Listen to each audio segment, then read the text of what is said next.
What attachments does this child need, and how can I help do the matchmaking, the bridging, the cultivating? I even did this in prison when I Mm. was working with 3 prisons. I realized at that point, only intuitively because I didn't have the theory, that the most important thing I could do is help that delinquent that in prison get connected to a grandmother, an aunt, someone who hadn't given up on them. All the research showed that the single most important factor in recidivism, whether it's addiction or prison, was one caring attachment or one attachment to a caring adult. That's always been the research, always been it, over and over again. That, as a clinical psychologist, like they were asking me to do assessments, right? Yep. I said, no, I'll do assessments because that's what you pay me for, only if I get to do matchmaking. And Mm. so I would call up the grandmother, call up and said, do a bit of matchmaking, because I knew that there was nothing that I could do that would be able to keep this kid out of prison more effective than being able to be an agent of attachment in a world that's coming undone.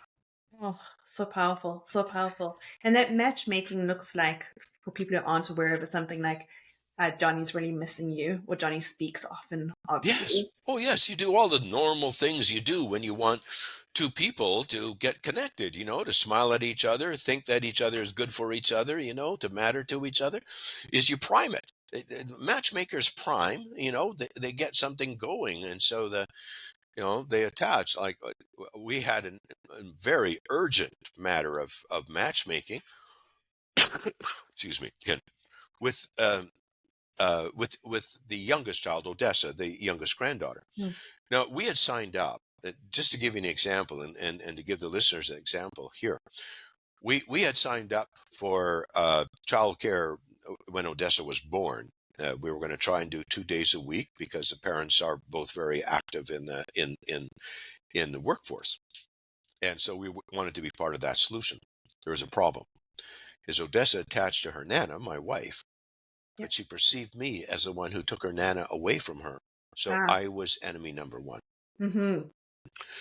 So I could take care of Nana, so Nana could take care of Odessa, but I could not take care of Odessa directly.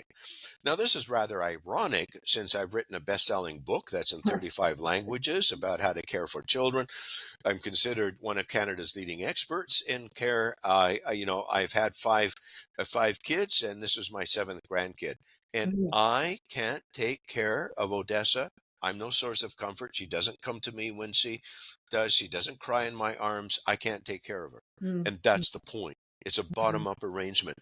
So fortunately, my wife and our Odessa's parents went into high matchmaking gear to matchmake me to Odessa, because unless Odessa attached to me, I could not take care of her. That Mm-hmm. was true at 6 months of age, and Wow. that will be true when Odessa is 16 years of Yep. age.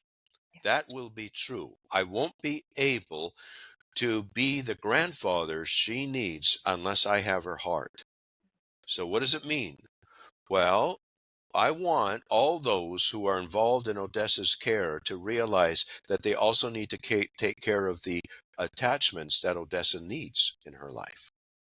How many people do you know, when they get involved in child care, assume that as part of their responsibility? Yeah. Or when they get involved in care, realize that really this child is not being able to receive the care unless the child is attached to them. And it mustn't be a competing attachment. Otherwise, they'll draw them out from around the adults that they orbit around them. That's the problem with pure attachments, is it's competing attachment. And so we're busy pushing them into, with each other. They're pulled out of orbit from around their grandparents, their parents, their uncles and aunts, their teachers, all the adults they need. Mm-hmm. Mm-hmm. And it's so amazing because I've got 2 little girls myself, and it always feels so natural when they're with us. But I think inadvertently, as you move through the years, you start pushing them out further and further. Yes. And then for many parents, we go, "What happened? Yeah. Where's my child? Why are they Well, so angry at me?" exactly. We think they don't need us. When do they not need us? Like, we'll need to take care of them so they can take care of their children, so they can take care of their children. If we don't take care of them, then the weight's going to be too much on their partners. And many marriages are breaking these days because the weight isn't distributed. If all your psychological weight is on one person, for the whole invitation to exist, for caring and so on, that's never the way it was meant to be. And so marriages are breaking because of the weight. You know, this needs to be distributed, but where are the parents? Where are the grandparents? That is the cascading care. Our job isn't done, but our fulfillment is in this. Our fulfillment is not from the job. That's only a fleeting thing.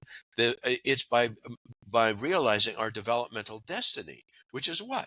To take care of those. And all you go is up the ladder to take care of those who are taking care of those who are taking care of those.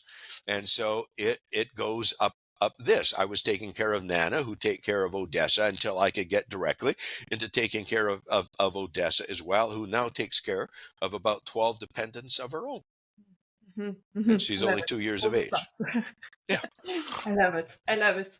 And I believe that, when we spoke about independence, but that is where true maturation happens. Well, it can't happen. You see, the whole thing in the brain, now we know not only is excuse me, the brain an organ of attachment. Every neuron has to be attached to every other neuron. It's an organ of attachment that serves attachment first and foremost. So it keeps the body together. It keeps everything flowing. It takes care of the body. It's attachment. It takes care of the external attachment. So it's an organ of attachment that takes care of attachment. It is the preeminent need. It is the primordial drive. It is the first drive. It's first gear. So how does the brain get any rest to be able to get on with the job of the realization of potential? Oh, it needs a rest. Mm. Well, how is it going to get rest? Well, somebody has to step up and do the work of attachment. The child needs to have his sadness about the things that do not work, because otherwise the brain can't let go. So there's a rest that comes from feeling sad about the things that I don't have control over. Rest comes from when the impulses, which primarily serve attachment, are conflicted, so the impulsiveness is arrested for an older child. But one of the most important places of rest, which we now know is activated rest, is play. In play, the brain is in the rest mode and resting from making attachments work, and resting from achievement, because it's not outcome based.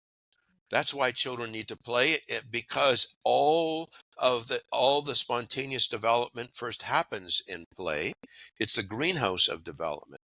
Now, when many theorists talk about play, they're still thinking of physical playgrounds and physical play, and whether it's free play and so on.